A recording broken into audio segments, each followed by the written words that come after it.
It's officially been a week since the new Lord of the Rings set came out, and while everyone's been gawking at Aragorn and Galadriel and Arwen, which is all valid by the way, it's very easy to forget that there's over 250 new cards to check out in this set, all of which come with amazing flavor and some really cool abilities. So today I'll be going over 10 cards you might have missed from Lord of the Rings Tales of Middle-earth. As per usual, this video is brought to you by the EDH Jank Center, your source for everything Commander and everything Jank, and I am your host Jordan. Now let's dive in. In keeping with the vibe on this channel, all of the cards in this list are under $1, which brings me to my first selection, which is Battle Blade. 1 colorless mana artifact. Okay, I'm gonna stop. Equipped creature gets +1/+1 whenever equipped creature blocks or becomes blocked by a creature. That creature loses all abilities until end of turn, and the equip cost is 1, which means we can pay 1 and attach it to target creature you control, equip only as a sorcery. So this card comes with a cheeky little power toughness buff and a cheap cast and equip cost, but what I love it for is its last ability. This allows us to erase abilities like Death Touch, Lifelink, and Trample amongst others, making whatever creature we equip this to a much more formidable attacker or blocker. If our opponents swing at us with an 8/8 Trampler, we can block with our Lil Guy, and before damage, erase that trample ability altogether. Pretty sweet little combat equipment here, absolutely love it, and I'm definitely slotting it right into my Arden and Ramirez deck. Coming up next, we got Breaking of the Fellowship. 1 in a red sorcery, target creature an opponent controls deals damage equal to its power to another target creature that player controls, and the ring tempts you. So the ring tempting us is like fine, but I love the flavor of this card. Making your opponent's creatures turn on each other is a splendid little ability that can wreak a ton of havoc when targeting the right stuff. And all of this for 2 mana, I'm super into it. Let the chaos reign, baby.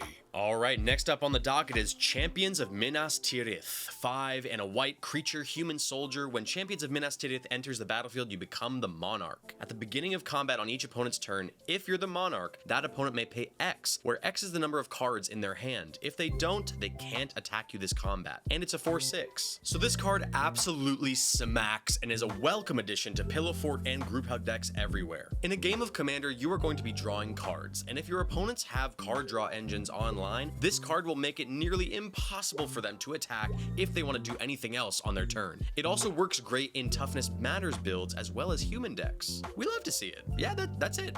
I love this card. All right, moving on to Display of Power. 1 red instant. This spell can't be copied. Copy any number of target instant and or sorcery spells. You may choose new targets for the copies. I love me a good little redirection spell, and this is right at home in any deck that wants to be slanging spells and copying stuff. This also has some fun applications because of its wording. Because it says copy any number of spells, if there are a ton of spells sitting on the stack, we can cast this and copy every spell in that stack. If I've got this wrong, let me know down in the comments, but I think I'm interpreting this right, and if I am, that means a lot of value for us for 3 mana. Next, let's crane our necks up to look at Fangorn Tree Shepherd. 4 green, legendary creature Tree Folk. Tree Folk you control have Vigilance. Whenever 1 or more Tree Folk you control attack, add twice that much green mana. You don't lose unspent green mana as steps and phases end? What? And it's a 4/10?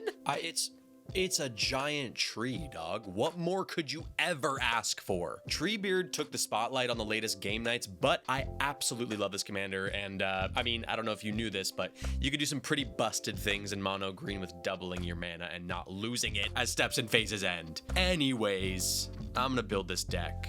Let's move on. Let's snag a look at Fiery Inscription. 2 in a red enchantment. When Fiery Inscription enters the battlefield, the ring tempts you. We don't really care about that. Whenever you cast an instant or sorcery spell, Fiery Inscription deals 2 damage to each opponent. We do care about that. Pretty simple tech here, guys. If you're running a spell slinging deck or just a deck list with a lot of instants and sorceries like a Dragon's Approach build, for example, then this card is your friend. 2 damage for each spell is crazy good, and then add the bountiful amounts of damage multipliers that exist in red, and you are off to the races. Oh, and there's ring tempting synergies, so yeah. Up next, let's snag a look at Grey Host Reinforcements. 3 in a white creature, Spirit Soldier. It has flying and ward 3. When Grey Host Reinforcements enters the battlefield, exile target player's graveyard. Put a number of +1/+1 counters on Grey Host Reinforcements equal to the number of creature cards exiled this way. And it's a 1/1. It's got flying. It's got ward 3. It's got spirit synergies. It's got +1/+1 counter synergies. It's got graveyard hate. It's got a power toughness buff based on how many creatures were in said graveyard that you hated away. Need I say more? Okay, it's got soldier synergies, it's got creature synergies. The art is really cool, it's got cheeky flavor text. Got carried away there, but okay. Let's move on to Legolas Master Archer. 1 green legendary creature elf archer. It has reach. Whenever you cast a spell that targets Legolas Master Archer, put a +1/+1 counter on Legolas. Whenever you cast a spell that targets a creature you don't control, Legolas deals damage equal to its power to up to 1 target creature, and it's a 1/4. I'm a big fan of the mono green commanders in this set. I've already gone over Fanghorn. I'm personally building a Radagast the Brown deck, and I really love this Legolas card. It's super flavorful with Legolas being an archer and sniping creatures equal to its power, and it's a fun little aura or spell slinger build in mono green, which I think is super fun and unique. Also slightly related, but I love the theory that Legolas doesn't know Frodo's name. Cracks me up every time. Coming up next, we got Mirkwood Trapper, 1 green-blue creature elf scout. Whenever a player attacks you, target attacking creature gets -2/-0 until end of turn. Whenever a player attacks, if they aren't attacking you, that player chooses an attacking creature, it gets +2/+0 until end of turn, and it's a 1/4. I like the deal you get on this card for the 3 mana investment. A 1/4 is a decent stat line and can be increased quite easily in elf decks or in Simic in general. And this combat ability is so much fun. Giving players an incentive to not attack you is always fun and shifts the landscape of a lot of games. I love me some forced combat, so this is definitely one I'll be ordering for myself. Now, before we get to the last card of the day, guys, I would just like to plug my Discord for a second. The EDH Jank Center Discord is a public Discord server that you can find in the link in the description below. At the time I'm making this video, we are almost at 100 members already, and that makes me so happy. It is a blossoming Magic the Gathering community where we all talk about budget decks, janky cards, sets, spoilers. We share our deck lists. It's really fun, and we also are going to be doing monthly giveaways of lots of really cool MTG stuff, which will all be funded by the Patreon, which you can join also in the link in the description. It is not required to enter the giveaway. You do not have to be a patron to be in the giveaways. However, the more patrons we have, the more money we have to spend on giveaways, I can go and buy some really cool stuff to give back to you guys. So if any of this appeals to you, make sure you check out that link in the description, and I will see you in the Discord. All right, moving on to our last card of the day. It is Moria Scavenger, 1 black-red creature orc rogue.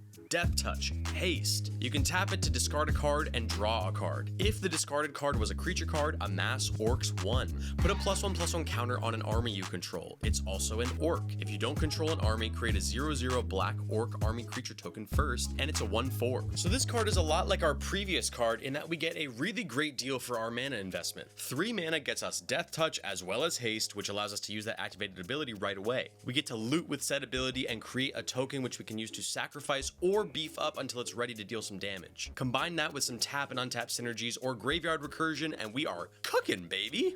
Yeah, did not mean to go that high, but we're here now, so. If you guys like this video, make sure you give it a like, subscribe to the channel, and comment down below what cards you'd like to see me cover next. What are some of your favorite cards from the new Lord of the Rings set? I'm always down there in the comments interacting with you guys, so come on down and have a chat with me. And don't forget to join the Discord. We got monthly giveaways and friendship. Okay, bye!